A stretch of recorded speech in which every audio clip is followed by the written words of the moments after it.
So today we're going to look at the study guide for the chapter 10 on geometry, which is on areas of figures. We'll start with a pretty basic one here. Find the area of all these figures here. So the first one's a rectangle. We have the width, which is 8, or the height, however you want to call it. But we don't have the base or the length, because remember our formula for a rectangle is area equals base times height. Well, we know that the diagonal here is 20, because they gave us that. And we know they have a right angle here. So if I call this x, then we have a right triangle. Side, side, side. So we have a right triangle that we can deal with. So if we write this out here, it'd be 8 squared plus x squared equals 20 squared. And the way we know it's 20 is on that side is because that's across the right angle in my rectangle. So if we go through the math here, we get 64 plus x squared equals 400. And we do minus 64 minus 64. And we get x squared is equal to, do this real quick, 400 minus 64. We get 336. And then we square root both sides. And we get x is equal to whatever the square root of 336 is, 18.3. Or 0.33 if you want to be a little bit more exact. Now, we can't stop here because that's what the base is, but we want what the area is. So the area is base times height. So the area is 8 times 18.33. And we equal that out. So 18.33 times 8 give us 146.64. And that is feet squared. Erase that little tail there. There we go. So when you have a problem like this, your first goal is to find the base of the shape, and you find that using the fact that you have a right triangle. So you go back to our Pythagorean theorem, solve that through, and once you have that distance, you need to make sure you get the area by doing base times height, and in this case because it's a rectangle, and get your final answer there. For a triangle, in this case we actually have more information than we need, unlike last time. So for a triangle, the area formula is 1/2 base times height, or sometimes written as base times height over 2. Both of these mean the same thing. Well, which one of these is my base and my height is the question. And you can tell by the right angle. So this right angle right here touches both the 7 and the 5. So that means both the 7 and the 5 are your base and height values. So this would be 1/2 of, it actually really doesn't matter which one you call the base and the height in the formula because it's multiplication. So if I put 5 times 7 or 7 times 5, I'll get the same answer. But the base here would be considered 5 because it's part of the triangle, and the height is 7 because it's part of the inside of the triangle. And so we have 1/2 of 35, or sorry, of 25, because 7 times 5, whoops, my bad, of 35. Keep going back and forth there. So up 35, because 7 times 5 is 35. And so if we take that, so 0.5, which is the same as a half, times 35, we get 17.5. So 17.5 meters squared. And again, we don't need the 8 in this case because we don't need the side length to find the area of a triangle. All we need is the base and the height. So again, make sure you pick in the right numbers and don't overuse your information. Here's another case where we have just enough information, but we're not going to use every single piece every single time. So this is a parallelogram. In order to get the area of a parallelogram, you need, like a rectangle, the base and the height. Well, I have the base, that's my 18 yards, but I don't have my height here. I'll put an H there. I don't have my height. But luckily, I now have a right angle here, which means that there's a right angle there as well, because the right angles come in pairs in this case. And so I have a right triangle here that I can work with. So once again, I'm going to go back to the Pythagorean theorem. H, 5, and 12 make up my right triangle. So it'd be h squared plus 5 squared equals 12 squared. We get h squared plus 25 is equal to 144. Then we subtract 25, we get h squared is equal to, and we solve this here, 144 minus 25, giving me 119. And then we square root, we get square root of 119, and we get h is 10, h 0.91, because remember the 8 rounds the 0 up to a 1. So 10.91. But once again, we can't stop there because that's my height. That's not my area. My area is base times height for a parallelogram. So it's going to be 18 times 10.91. That will give me my area, which if we do that real quick, 18 times 10.91, we get 196.38. 0.38. And that's our value. So again, find the information you need, using the information you're given, but don't overuse it either. So don't just try to multiply everything together, because that's not how a parallelogram works. Trapezoid probably has the longest formula of them all, but once again, we want to make sure we're only using the information we need. So the formula for a trapezoid is base 1 plus base 2 times height all over 2.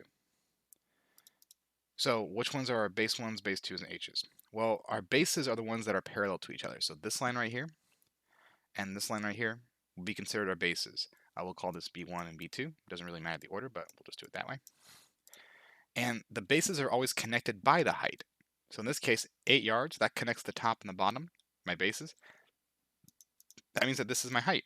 It's also perpendicular, so you know that because the right angle tells you, you know that this is your height as well. Which means that I have everything I need right here with these 3 numbers. So I'm not going to use the 12, because the 12 is a diagonal piece. I don't need it, I don't want it. I just need to use base 1, base 2, and height. So here I get base 1 is 10, plus base 2 is 17, times my height, which is 8, all over 2. So I get 10 plus 17 times 8 all over 2, and we get 108 yards squared. Because remember, area is always in square units. I believe I squared my unit up here, didn't I? Oh, I didn't for my unit. Let me try that again. Yards squared there. Again, labeling isn't that big a deal for me, but it's always good to just try it and make sure that you get used to the feeling of it. But if you mislabel something by accident, I'm not necessarily going to be that big of a deal about it. But again, trapezoids have 3 different values you need. Base 1, base 2, and height. Any one of these diagonal sides here, we don't need as part of our formula. Circle. So circle has a very simple area formula. Area equals pi r squared. Well, in order to find this, all you need is the radius, and you need to square it. But don't plug in 6. A very easy mistake is that people plug in 6 for r, and they go about their business. Well, 6 is the diameter. The radius is this piece right here. So I would do 6 divided by 2, which gives me 3. So this is going to be my r. So this is gotten from doing 6 divided by 2. So cut the diameter in half, and then go about it. So pi times 3 squared, which is pi times 9, which if you want to calculate out, if we do pi times 9, we get 28.27. 28.27. And that's meters squared. So again, circles are pretty easy as long as you remember to get the radius, not the diameter. Very easy, but very easy to mistake the 6 for the radius as well. So just make sure you're careful and, again, use the right information. So this is a composite figure, and the way you tackle composite figures is just, again, if composite just means a fancy way of saying multiple stuff put together. So a composite figure is multiple shapes that have been put together. In this case, a rectangle and a triangle. So all you do is you split this into 2 problems. Get the area of the rectangle, get the area of the triangle, add them together. So the rectangle has a base of 20 and a height of 7. So we do 20 times 7, which gives me 140 miles squared. For the triangle, remember the triangle formula is base times height over 2, or 1/2 base times height, however you want it. Well, my height is most definitely 5 over 2. But the question is, what's my base? Well, my base is this line here, but it doesn't tell me how long it is. Well, using some inference, I can see that, well, 20 is the other side of this rectangle, which means that if this side's 20, this side's also 20. So 20 goes. And that would end up giving you 50. And so my total area is 140 for the rectangle plus 50 for the triangle, gives me 190 miles squared. So again, the way you do composite figures is you do each individual piece and you add them all together. So if I had a bunch of other shapes tacked on here, I would just do piece by piece by piece with shapes that I know, and then add them all together at the end. Whoops. So once again, don't be afraid to just kind of try out little bits and pieces of the problem until you get to the final answer. Bless me, sorry, didn't mean to sneeze there. This one's a regular pentagon. And so regular polygons are a little bit special. They have an area formula, but it's kind of different for each one. And what I mean by that is the number kind of changes. So the way you get this area is it's 1/2 A times capital P. Well, what is A in capital P? Well, A here represents the apothem, so it's called the apothem. I'm probably going to misspell this, but we'll do it the best we can, apothem. Whereas P here represents perimeter. So again, this only works if the polygons are regular, which this is. And if you don't remember what regular means all angles and all sides are equal. So every side here is congruent, and every angle is as well, but the main thing is the sides. And the way we get this is because basically we make this into a triangle. So we draw a line there, draw a line there, and we say, okay, what's the area of this triangle? Well, the area of this triangle would be 1/2 3 times 5, base times height. Well, again, if this is a regular polygon, that means from here to here, that's also 3, and this side's also 5. So that triangle would also be 5 times 3 times 1/2. And this triangle would be 5 times 3 times 1/2.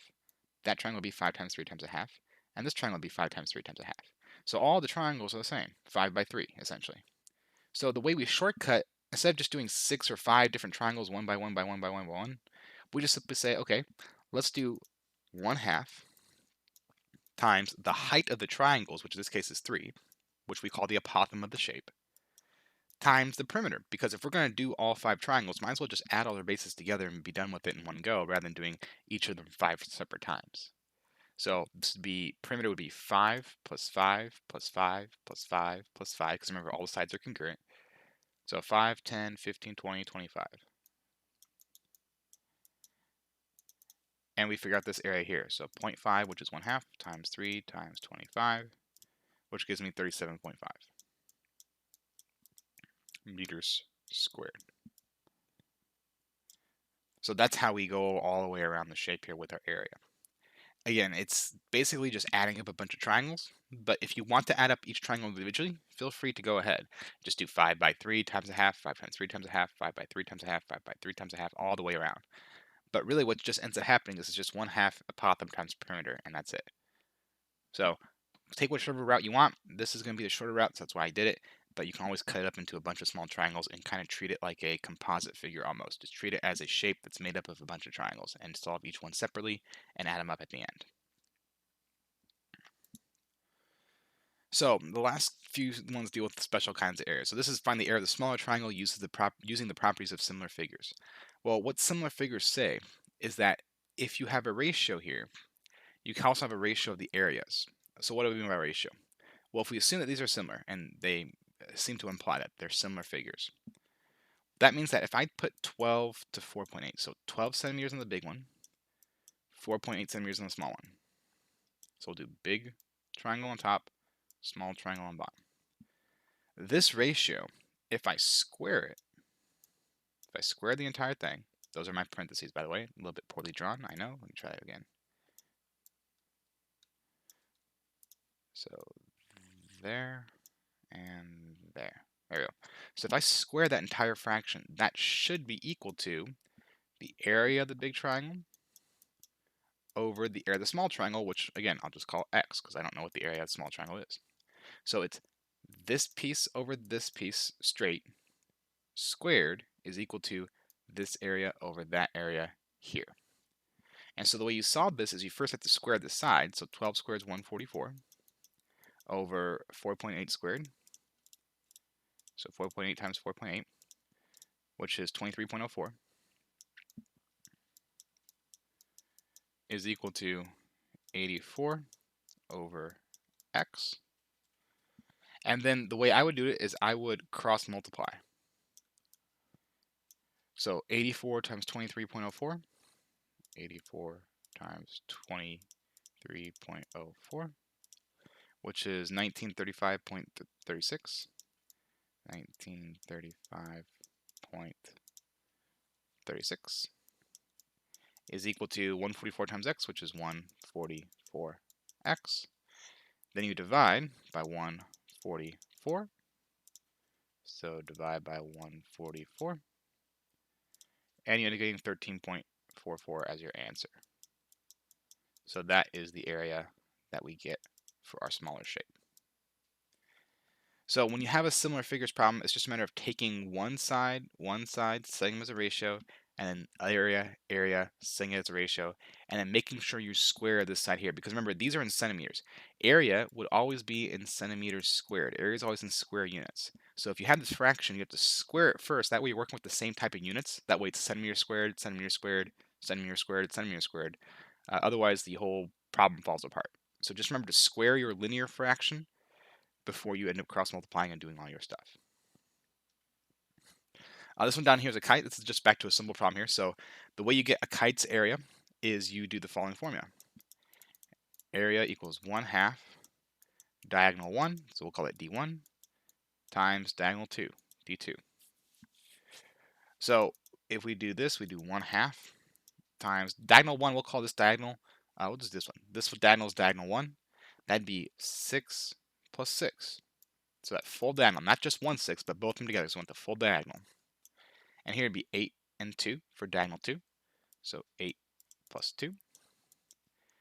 If we do some arithmetic here, that would be 12. That'd be 10. So 12 times 10 is 120. Times a half would give you 60. And this would be meters squared. So again, take the diagonals together. One full diagonal here, one full diagonal there. Multiply them together, multiply by half, and get your area that way. Okay? Very simple formula to use for kites. Times them together for both diagonals and then times by half. You don't use any of the sides here. You do not use any of the actual sides, you just use the inside stuff. Okay? This next one here is talking about the area of a sector. So it wants us to find the area of this sector piece here, which is this space right here. It wants us to find this area.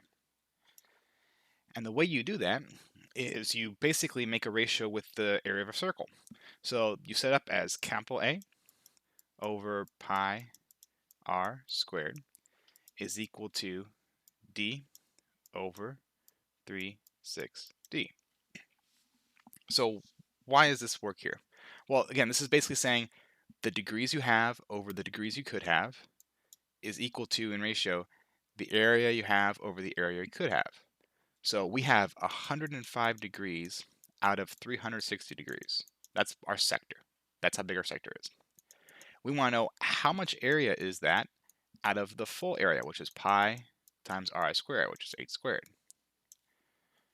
So degrees over how many you could have, area over how much you could have. So if we do some arithmetic here, pi times 8 squared, let's do that here real quick. Pi times 8 will give you 201.06. 201.06. And then here, 105 divided by 360. 105 divided by 360 gives me 0.2916 repeating. So 0.2916 repeating. And then just like before when we did arc length problems, we simply multiply both sides by the x numbers, 201.06, 201.06. These cancel. We get x equals, so times 201.06, 58.6425. 58.6425.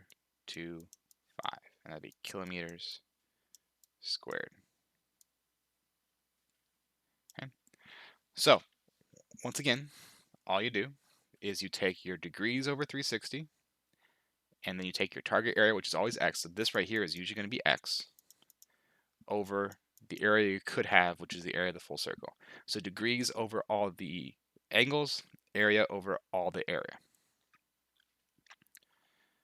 And then the last one's a word problem. It's a backwards problem. It says find the height of a triangle that has a base of 40 and an area of 140.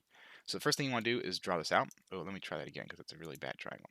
In fact, let me use a tool here. That way I get a nice triangle there. So here you go. That's our nice triangle. And let's get that dotted line down there. And it says base is 40. So that's 40. The area is 140. So I'll put here area is 140. The height we don't know. So h. So find this, find the height. Well, as with most things, we go back to the formula. Area equals base times height over 2. And then we just plug in the numbers that we want to know, or that we know. So this right here, that's my area, because it's area of 140, right here. A equals 140. So 140 in for A. My base number is right here, because it says my base of 40. So my base is 40 times my H, which I don't know, over 2. Well, then now we just solve for H. So how do I get rid of divide by 2? Well, I'm going to multiply by 2. Multiply by 2. So this goes away. I get 40 times H is equal to 280. Then divide by 40. Divide by 40. And we get H is equal to, let me just make sure that my mental math is correct here. 280 divided by 40. 7, right? And this would be 7 feet, because we have feet as our label up here. So feet. So for a backwards problem, all you do is you still go straight to the formula. It's just that in this case, instead of having to solve for A, you're going to be given A.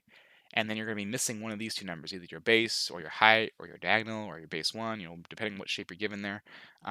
But it's just a matter of working backwards like you would solve any other equation in algebra. Just make sure you plug in your numbers for the right variables. Okay? That's why it's good to label your variables here. And probably what I should have done there is labeled that as B, so I know that when I go to the formula, that's going to go into that variable. Again, hopefully this video helped you out. Make sure you practice memorizing your formulas about which formula goes with which shape. Don't forget some of the quirky stuff like area of a sector, which is kind of quirky and how you get it, and then similar areas like this, which is also kind of quirky. Let me know if you have any questions via email. Otherwise, I hope this helped you out. Have a good day.